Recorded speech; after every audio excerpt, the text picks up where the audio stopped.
The information contained in this podcast is an expression of opinion and does not constitute investment advice.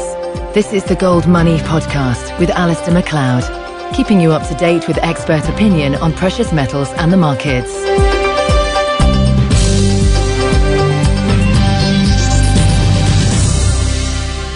Hello, this is Alistair MacLeod on behalf of Gold Money, and with me on the telephone from London is Ben Davies, who is the co-founder and CEO of Hind Capital, and Hind Capital run the Gold Fund.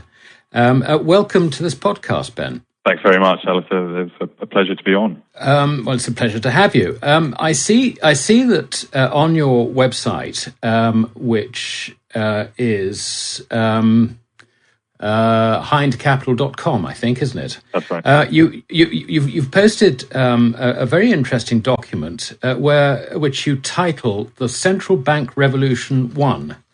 Now, I think this is particularly apposite because there is talk about nominal GDP targeting, and your document really goes into this in some detail. Can you very, very briefly tell our listeners what this NGDP targeting and level targeting is all about, and why it's something that is relevant to today? Well, it's quite a long document. I think it was a little bit of academic edification for ourselves. I think the central bank revolution is called Well Nominally So, a little play on this concept of nominal GDP level targeting. And what that means is that central banks determine a path along which nominal GDP would grow, and rather like an inflation target, except the difference is at the moment, central banks indulge in this flexible inflation targeting, which is where dual mandates lead to a policy incoherence, excuse me, which ultimately leads to a situation, what do the central bank, do they target inflation or unemployment? And often they have to target both of them and take them in different directions, and so ultimately don't achieve their objective.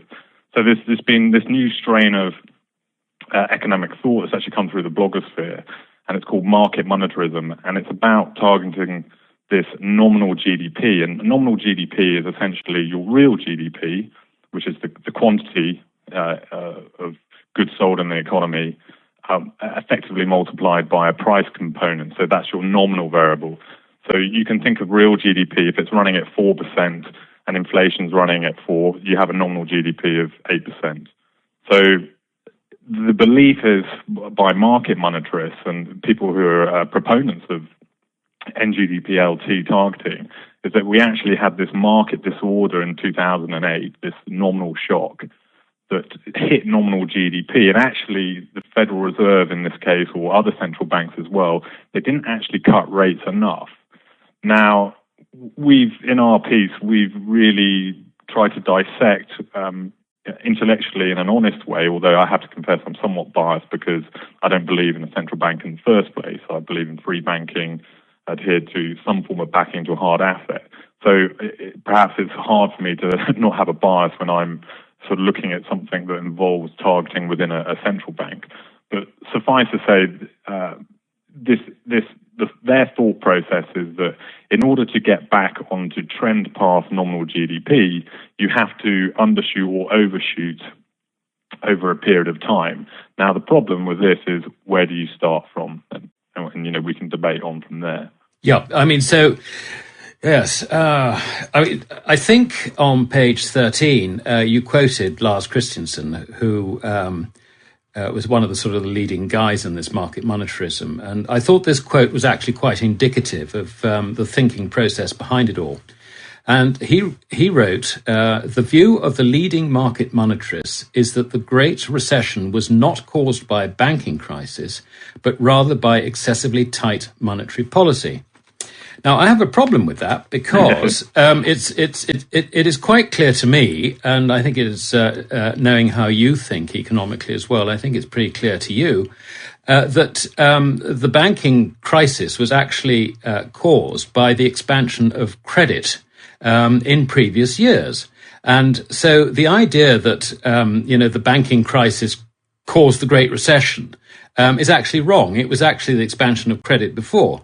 So, the supposition behind the whole thing is wrong to start with. And so now they're talking about an excessive, it was caused rather by an excessively tight monetary policy. Well, if you ease interest rates suddenly from, 6-7% down to zero, how is that excessively tight? The problem, I would have thought, is more that there is suddenly a very, very sharp shift for very good reasons in the preference for money. And I can't quite see how trying to deal with, trying to stop, the recession or the depression or whatever by monetary means actually can work, let alone coming up with a newfangled device called NGDPLT. Am I have I got this somehow wrong, do you think, Ben? Well, we're singing from the same hymn sheet. There's no doubt about it. There is a section here where we put money matters, but credit matters more. And there is no doubt that the excessive credit proliferation that we saw over this entire fiat currency regime that started back in 1968 and that period where Nixon effectively shut the gold window. In fact, it was actually Lyndon Johnson who removed one of the constraints, and I would argue there were sort of two or three reasons why credit got excessive, and as a reality, money is less important in sort of determining sort of variables in the economy today, and which is why actually to some extent it's outside the control of the central bank. But it was actually Lyndon Johnson. He, under the Gold Elimination Act, he actually removed the backing of currency at the federal deposits, which originally used to be at 40% under the 1930 Federal Reserve Act. So that was removed. He then, over that same period, I think it was around 1947, liquidity provisions were reduced in terms of the banks only had to have, historically used to have, quite an inordinate amount of capital made available in case depositors wanted their money back. Now that got lower and lower and lower, and we saw funding starting to come from different areas of the economy. It came from the euro paper market. It came from euro deposits market. You got the commercial paper market. Financial regulation change, which allowed financial institutions or non-bank institutions to issue and also borrow credit. This led to the issuance of what we all now know as CDOs and CLOs, RMBSs, that whole abracadabra of credit. And this was shadow banking on top of declared banking, in effect. Yeah, no, absolutely. So the removal of those two constraints, the first, the gold removal and the liquidity provision reduction, meant that inside banking, what we call the multiplier from lending, was able to get larger and larger, because obviously if you have to keep less money behind, you can lend out more. So that was one component. The second component was clearly this change in financial regulation, or deregulation, if you like. We had a revocation of the Glass-Steagall Act. Investment banks and commercial banks came back together. This really sort of set the trend for this whole credit wave. So I think that where historically under Fisher's equation of exchange, the classic MV equals PT, where historically you could alter money as a variable in the system, and what the monetarists would love is that essentially you contract the money supply and real GDP would come off for a period of time and prices would come down. And obviously conversely, if money was expanding in the economy, you would start to see real output in the short term go up, but prices remaining higher in the longer term. So the classic monetarist argument. Yeah, that's so long as the trick isn't sussed by the workers who are being defrauded of their wages and the savers who are being defrauded of their money. Well, I think that's an interesting point, because I think what happened when you have the credit expansion that we saw, ironically, that sort of insidious inflation that you'd normally have seen through sort of CPI's PCE components wasn't there. And we can talk about that in a minute in terms of sort of labor effects from globalization. But also credit did create that longer term real effect of wealth that was coming through housing, for instance. People were able to borrow money. They use the house like an ATM. Now, of course, there are large swathes of the economy that aren't owner occupiers. They're renting. But to some extent, there was a real spin-off wealth effect from this right across the economy. So I think until the point where asset prices were too high and you really couldn't service your debt levels in order to pay for such higher assets, and effectively industrial output was just exceeded what the market could take in terms of corporates and individuals' own income. Just couldn't afford to pay for it. That's when credit contraction actually ended, and that's when we all realized, hang on a minute, this has been an illusion of wealth, and which is why now today, coming back to where the market monetarists and the central banks, and there's one section called the Central Bank Manifesto, Checklist Manifesto, they've been looking at the wrong components. In the same way that market monetarists, they've just completely overlooked that credit has really been the driver of real GDP within the economy. And so by trying to target the monetary component, i.e. get M and V up in order to get price levels up and ultimately real GDP levels up, we all know that actually real variables, i.e. real output, won't go up that much and prices will go up. And the reason why that it is because there's still a massive overhang of credit. And probably the last component of that is you've got to think about debt and credit are two flip sides of the same debased coin. So for an individual, so one man's debt is another man's asset. Yeah. And this is a really important point, because if you understand that concept, you then begin to understand that fractional reserve banking, effectively a lot of assets on the balance sheet are someone else's credit or debt, which makes you realize that they have spurious value, because obviously there's been liens of credit upon liens of credit. So you have what Minsky talked about as this speculative financing. It's effectively a Ponzi scheme. Yeah. And zero interest rates have circumvented the reassessment of what this collateral or what these assets are truly worth.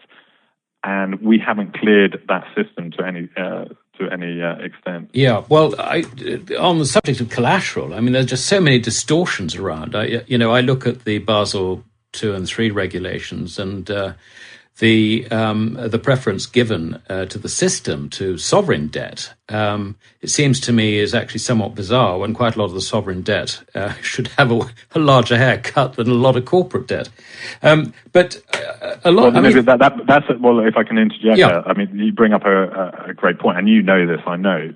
This is about financial repression. I mean, these are historical economists, and they are some modern-day economists, Rogoff and Reinhardt, have written extensively about financial repression, and they have probably got the best papers on it, certainly. And financial repression, and I think it was McKinnon was the original individual who first started talking about it. But of course, central banks and governments, depending on your point of view, if there's fiscal dominance, i.e. the government's controlling the situation, or the central banks more through sort of monetary policy and monetization. But either way, there's a symbiotic relationship there, and it's absolutely incumbent on them to have these banks hold their sovereign debt. Yeah. This is how fractional reserve banking works. You have a zero provision, obviously, against your capital weightings, your tier one for government debt. So it's allowed to be lent out multiple times, and that's fantastic. And as you say, it's been now degraded, but they can't afford for that. This is the rules to be rewritten in terms of sovereign debt, because otherwise, who's left to buy it? I mean, if you look at someone like Japan, the biggest banks there, 70% of their asset base is in, guess what, JGBs. Absolutely, yes. So no, I think that they're forcing domestic institutions to buy their government debt. In effect. Absolutely, and the system is sort of set up to do that. But getting back to this nominal GDP targeting, when I look at what has happened in terms of money going into the banks and the banks expanding credit, the application of that expansion of credit, it seems to me, has not been into the economy, but it has been out of the economy into capital speculation. Now, how are the central banks going to change that merely by changing the metric that they're targeting from, whether it's real GDP or nominal GDP? I mean, they've still got the problem. They don't seem to have a means. They don't seem to know how to get the money they create into the economy. I'm not saying that this is a good objective. What I'm saying is that is the central bank's objective, and they seem to be they've failed under all conditions to do that. I can't see how they're going to succeed in steering the economy by merely changing the metric that they're targeting. I mean, I think this is the great debate, isn't it? Their argument is it's almost reframing the argument. There's this politics of inflation whereby if a central bank is expected to overrun its inflation target, then people think, oh, our purchasing power is going to go down, which is obviously the case because that's what happens. Their argument obviously is that under a productivity cycle that perhaps you shouldn't be raising rates in response to you shouldn't be cutting rates in response to lower inflation. And similarly, if there's a nominal shock from an oil shock, for instance, and also inflation is higher, you shouldn't be raising rates. And again, I think the thought process here is misguided because it comes back to you've misunderstood what's driven the economy in the first place. Now, the reason why, if you try and target a nominal GDP, irrespective of whether you say your income is going up, I reframe it, the inflation concept, and say, look, our forward guidance is going to be that we're just going to allow we're going to increase the money supply and we're going to allow inflation to go up, and we want to encourage you to spend. But actually, this is going to help your income rise because producers they're going to raise their margins and your real wages will go up and you'll have more money to spend. I think, for instance, Ben Bernanke, I mean, he's a real proponent of this. He's talked about this concept of portfolio channel theory, which is if you drive long end interest rates down, ultimately you will force agents in the economy or speculators and investors to start shifting into risk assets such as equities. And if you get equity indices up, there's the belief that there'll be a boon, a wealth effect, which will again spin back for corporates. Corporates have more money in theory, and obviously consumers will spend more. And that will start to then produce revenue, tax revenues that pay down, obviously, the overburdens and debt that we have. Yeah. Now, that's what they're trying to do. And in some ways, so that fits with what you're saying about actually all that's happened is we've seen this channel effect and asset prices are going up, and we're not seeing any inflation actually arise in core goods and prices. And we can talk about that in a minute. Yeah. So he's affected it, but I think it's completely the wrong reason. And the reason why it's not going to derive in sustainable long-term growth is because the debt levels are just too large. So all we're going to get is stagflation. We're going to have this overhang of debt. Growth is, again, turning over. And we had a lot of liquidity indicators that said in this quarter we would have this little fillip of monetary surgence into the economy and that we would get industrial output start to pick up. You know what? It's already beginning to turn over. And that's frightening to my mind. So all we're seeing is the same excesses of risk-taking that we've seen before. Yeah, absolutely, I agree with you. It's very worrying. I mean, the more we discuss this, the more you're convincing me that the central bankers actually have got no understanding of what they're doing, and they have got even less control over things. I'm not surprised they have got very little control. They just rely, if you like, on trying to bull up our confidence, and that is hardly a long-term plan. Talking about central bankers, we've got Mark Carney coming in the middle of this year, and he seems to be sort of, well, not against it, but perhaps in favour of this market monetarism. What's your take on his views? I mean, certainly the marketplace has embraced Carney as being someone that is open to a higher bound for inflation. I mean, I would argue to some extent that for a long time, Mervyn King, he used this phrase, it's the level stupid. And he in many ways, he was kind of allowing nominal GDP to rise by being above target on the inflation anyway. So yes. I think that he's been quite mischievous. In hindsight, when I first heard him start talking about this back in, I think it was was it in December or maybe even before that? Yeah. But I think he ultimately did a communique, didn't he, at Davos, and he started talking about this concept of the problem of the dual mandate and should we look at other means of targeting monetary policy? Should we make it more rule-based? And although it's interesting because he actually acknowledges that you can't let bygones be bygones, you have to have a historical reference, which comes back to people who want to use NGDP level targeting, nominal GDP level targeting. They have to have a start date. So my criticism would be, where do you start from? What is considered where do you extrapolate a trend path from? So, for instance, there's a lady called Christina Romer. She's an economist in the States, and she's another proponent of market monetarism. She advocated starting NGDP trend pathway from 2007, the absolute height of the bubble. Yes. So on that basis, we have to create so much more money in the system in order to get the price level up to obviously get the nominal GDP component back up above that trend pathway, which is astronomical. And was, guess what, based on this credit system, that was the bubble period, in my opinion. We actually we extrapolated based on 1994 start date in the US, which was coincidentally, that's when the FOMC They moved from signaling through open market operations what the interest rate was to actually tacitly saying, at a date, this is what the new interest rate is going to be. And when you look at that, that's quite revealing because that came up with a 4.5% trend pathway for NGDP. And guess what? We're back on that trend pathway. And the period from 2001 to 2007 was the exuberant period, which tends to certainly subjectively fit in with what we all know.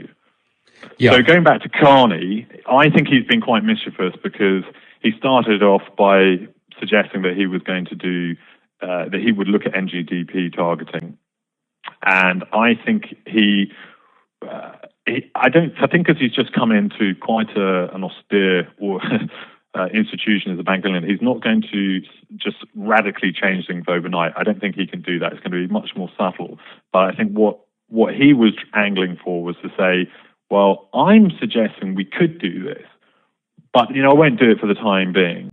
But in the interim, all the things that we have been doing, the FLS and quantitative easing and qualitative easing, will continue to do that, which, if you think about it, 4 or 5 years ago, we would have thought was absolutely radical and extreme. Well, absolutely, yeah. And now it's, well, that will be considered norm. So it allows him to keep pursuing, that policy, which they need to, because let's face it, the UK growth is moribund, and there are no tax revenues. And the only reason really QE is being undertaken is not to rekindle the monetary transmission and get spending going. That would be a lovely benefit if it could happen for governments. It's purely to meet the fiscal coffers, that fiscal gap. Absolutely. I mean, I've always maintained that there are two objectives for QE. One is to stop the banks falling over, and the other is to fund governments. It's as simple as that. Absolutely. I mean, it is no more complex than that, and I think economists try to